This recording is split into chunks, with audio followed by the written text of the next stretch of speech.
चर्चा करते हैं और प्रयास ये करते हैं कि एक टॉपिक जिसको हम उठाते हैं उसको आपको आसानी से समझा सके। आज के भी हमारे अध्यापक हमारे साथ रहेंगे। आसिफ, सुबह से ही आसिफ हमारे साथ लगे हुए हैं, सुबह 7:30 बजे से, फिर 11:30 बजे और अब 1 से 2 में भी। चलिए इस बीच पुनीत जैन जी से बातचीत करते हैं, जो कि जिनका सवाल है आज। पुनीत जी नमस्कार। हाँ नमस्कार। नमस्कार पुनीत जी, बताइए सर क्या प्रश्न है आपका? सर QIP में मैंने सवाल पूछा था, ये समझ नहीं आ रहा है। मैंने साउथ इंडियन बैंक के लिए रखा है सर जी। अच्छा, पीछे आया था क्या, मतलब ये QIP 30 रुपए में कर रहे हैं ये? अच्छा, चलिए पुनीत जी, आपसे एक निवेदन है मेरा कि आप जो है अपनी लाइन काटिएगा मत, बने रहिए हमारे साथ। बीच में हम आपको सवाल पूछने का भी मौका देंगे। आज की पाठशाला शुरू करते हैं। आसिफ, QIP के ऊपर सवाल है। पहले तो ये बताइए कि ये जो QIP शब्द है इसका मतलब क्या होता है और इसकी परिभाषा क्या होती है, उसके बाद आगे की बातचीत करेंगे। शुक्रिया बिल्कुल। यहाँ पे QIP यानी कि क्वालिफाइड इंस्टीट्यूशनल प्लेसमेंट। आप जो कंपनी है वो प्लेस करती है शेयर क्वालिफाइड, जो इंस्टीट्यूशन क्वालिफाइड होते हैं, जो रजिस्टर्ड इंस्टीट्यूशंस होते हैं, उनको ये शेयर प्लेस किया जाता है। अगर यहाँ पर इंस्टीट्यूशंस की बात करें तो यहाँ पे फाइनेंशियल इंस्टीट्यूशंस हो सकते हैं, FIIs हो सकते हैं, फाइनेंशियल इंस्टीट्यूशनल इन्वेस्टर जो कि सेबी के साथ रजिस्टर्ड है वो हो सकते हैं, इंश्योरेंस कंपनियां, म्यूचुअल फंड्स ये हो सकती है जो कि क्वालिफाइड इंस्टीट्यूशनल बायर्स होती हैं जो खरीद सकती हैं, तो बायर्स QIB कहा जाता है। और जो QIP आप प्लेस करते हैं तो ये इंस्टीट्यूशन ही उनमें हिस्सेदार हो सकती है, खरीद सकती है। तो यहाँ पर ये बेहद जरूरी है कि QIP आम निवेशकों के लिए नहीं है, ये इंस्टीट्यूशन के लिए। चलिए, तो यहाँ पर जो संस्थागत निवेशक होते हैं, जो संस्थाएं होती हैं, यही उसमें पार्टिसिपेट कर सकती हैं। कंपनियां अपने शेयर्स प्लेस करती हैं, उन्हें देती हैं, लेकिन ये संस्थागत निवेशकों के लिए ही है।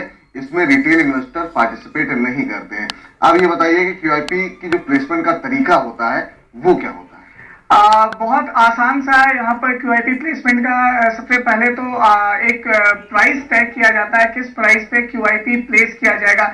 जो यहाँ पर सेबी का रूल है कि जो प्राइस तय होगा उसमें कम से कम मिनिमम जो प्राइस है वो 2 वीक का, 2 हफ्ते का एवरेज प्राइस होना चाहिए। उसके नीचे आप QIP का प्राइस नहीं रखेंगे, यानी कि QIP का प्राइस इस 2 हफ्ते का जो आपका QIP का इशू खुलने वाला, तो उससे खुलने से पहले आपका जो 2 हफ्ते का जो एवरेज प्राइस है वो कम से कम होना चाहिए, उसके ऊपर ही ये प्लेसमेंट होता है। तो एक फ्लोर डिफाइन हो गया। ज्यादातर मौकों पर क्या जो न्यूनतम हिस्सा होता है, जो 2 हफ्ते का न्यूनतम स्तर होगा, क्या उसके आसपास ही QIP लाया जाता है?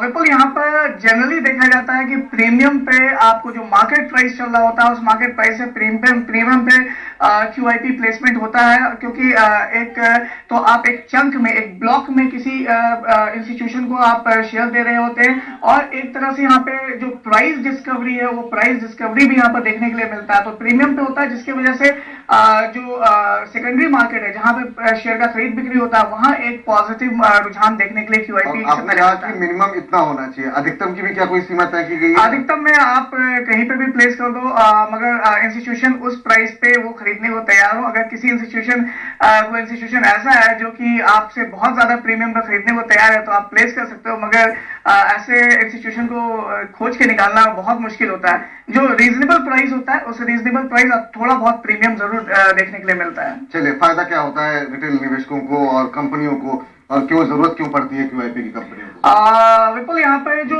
फायदा है वो फायदा कि आपको ज्यादा टाइम नहीं लगता, आप तुरंत यहाँ पे QIP प्लेस करें तो कॉस्ट आपका रेस करने का फंड बहुत कम हो जाता है। क्योंकि आप एक बार एक चंक में एक स्टेक आप बेच रहे होते हो किसी इंस्टीट्यूशन को, और प्राइस में आपके पास तुरंत फंड ट्रांसफर होता है। साथ में सेबी का जो आपको रूल्स एंड रेगुलेशंस के आपको प्री इशू जो आपको रेगुलेटरी हर्डल्स होता है वो आपको फेस नहीं करना पड़ता है। आप बिना किसी परमिशन के QIP प्लेसमेंट कर देते हो तो इजीली आप फंड रेज कर लेते हो, मिनिमम कॉस्ट पे रेज करते हो और ज्यादा अच्छा प्राइसिंग मिलता है। इन्वेस्टर्स को क्या फायदा होता है, एक प्राइस डिस्कवरी मिल सकता है। फॉर एग्जांपल अगर 27 रुपए मार्केट प्राइस है और 35 रुपए में आप QIP प्लेस कर रहे हो तो इसका मतलब है कि आपका एक अपवर्ड मोमेंटम शेयर प्राइस में देखने के लिए मिल सकता है। तो रिटेल निवेशकों के लिए ये राहत है कि कोई इंस्टीट्यूशन जो कि 35 रुपए का भाव दे रहा है मार्केट में 27 रुपए, तो उनके लिए एक पॉजिटिव ट्रिगर यहाँ पे आता हुआ दिख सकता है कि कंपनी के फंडामेंटल्स मजबूत है और आने वाले समय में ये प्राइस भी देखने को मिल सकते हैं।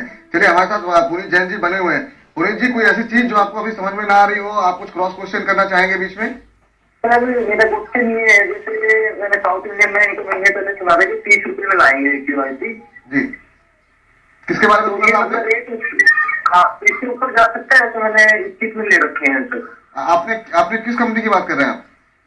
South Indian bank. चलिए खैर ये देखिए, अब आपने कहा कि क्या इसके ऊपर जा सकता है कि नहीं जा सकता है, हाँ। ये चलिए ठीक है। इस पर टिप्पणी करना कई बार मार्केट फोर्सेस भी काफी हद तक निर्भर करती हैं, लेकिन ये एक इस बात को जरूर दिखाता है कि 30 रुपए पे अगर QIP आ रहा है तो वो कम से कम उस कंपनी के फंडामेंटल इतने मजबूत है कि वो इन स्तरों को आसानी से पार कर सकता है। आसिफ कुछ ऐड करना चाह रहे हैं शायद आप? बिल्कुल, यहाँ पे 30 एक फेयर वैल्यूएशन, यानी कि आम निवेशक तो सेंटिमेंट से ड्राइव कर होता है, मगर जो इंस्टीट्यूशन होते हैं वो वैल्यूएशन और फेयर प्राइसिंग, वो लॉन्ग टर्म इन्वेस्टर होते हैं, तो उनके हिसाब से 30 रुपया जो अगर प्राइस है वो एक फेयर वैल्यू है, तो वो 30 रुपए का स्तर जरूर देख सकता है, मगर उसके ऊपर कब तक और कितना जाएगा ये मार्केट फोर्सेस और फंडामेंटल किस तरह का कंपनी का चेंज होता है या मैक्रो इकोनॉमिक एनवायरनमेंट किस तरह का था उस पर डिपेंड करेगा। मगर लॉन्ग टर्म या मीडियम टर्म में करें तो 30 रुपया एक उसका फेयर वैल्यू यहाँ पे बनकर निकलता हुआ दिखता है। चलिए पुनीत जी, संतुष्ट हो गए आप? पुनीत जी संतुष्ट है आप? हाँ जी सर, समझ आ गई सारी बात। चलिए ठीक है। चलिए जो एक बार फिर से इन सारी बातों को समेट करके बता देते हैं कि QIP जो है कंपनियां इसलिए लाती ताकि आसानी से वो रकम इकट्ठा कर सके।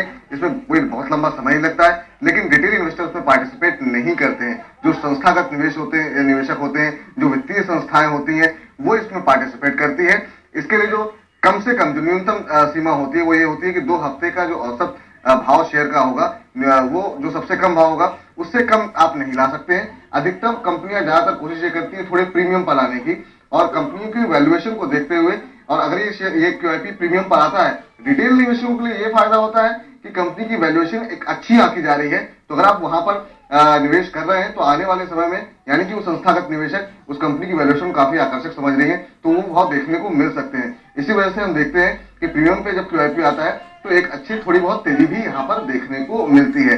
आसिफ और कुछ ऐड करना चाह रहे हैं? सारी बातें लगभग समाप्त। लगभग यहाँ पे पूरा निचोड़ यहाँ पे आपने दे ही दिया QIP में क्या हो सकता है, और साथ में आजकल काफी कुछ QIP यहाँ पर देखने के लिए मिल रहा है, क्योंकि जिस तरीके से इंस्टीट्यूशंस खरीद रही है और साथ में कंपनियों को पैसा उगाना है, जुटाने के लिए यहाँ पे काफी कुछ यहाँ पे मदद मिलती है QIP के जरिए। जी चलिए, बहुत बहुत शुक्रिया आसिफ, बहुत बहुत शुक्रिया आसिफ आज की पाठशाला लगाने के लिए। उम्मीद करते हैं हमारे दर्शकों को इस शब्द का मतलब समझ में आया होगा और इसका फायदा भी आने वाले समय में उठा पाएंगे।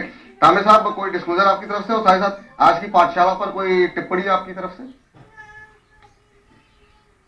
Asif has done a very good job. Asif को मैं congratulate कहूंगा कि he's explained it very nicely and his explanation was very impressive, और दिखने में तो वो है ही impressive, but आवाज यहाँ से आई, मुझे बड़ी खुशी मिली। और देवकी नंदन, आप तो खैर यहाँ से बोलते हैं तो आप तो बड़े प्रिय हैं, बहुत लाखों के आप प्रिय हैं, और क्योंकि आपकी आवाज यहाँ से आती है, बहुत बढ़िया, बहुत बढ़िया। चलिए तामे साहब, बहुत बहुत शुक्रिया, बहुत बहुत धन्यवाद आपका इस पूरी चर्चा में जुड़ने के लिए और हमारे दर्शकों के प्रश्नों को उत्तर देने के लिए। चलिए फिलहाल अब मिठाई बाजार को समेटने का वक्त हो गया है। जिन दर्शकों के सवाल हम नहीं ले पाए, प्रयास करेंगे कल 1 से 2 में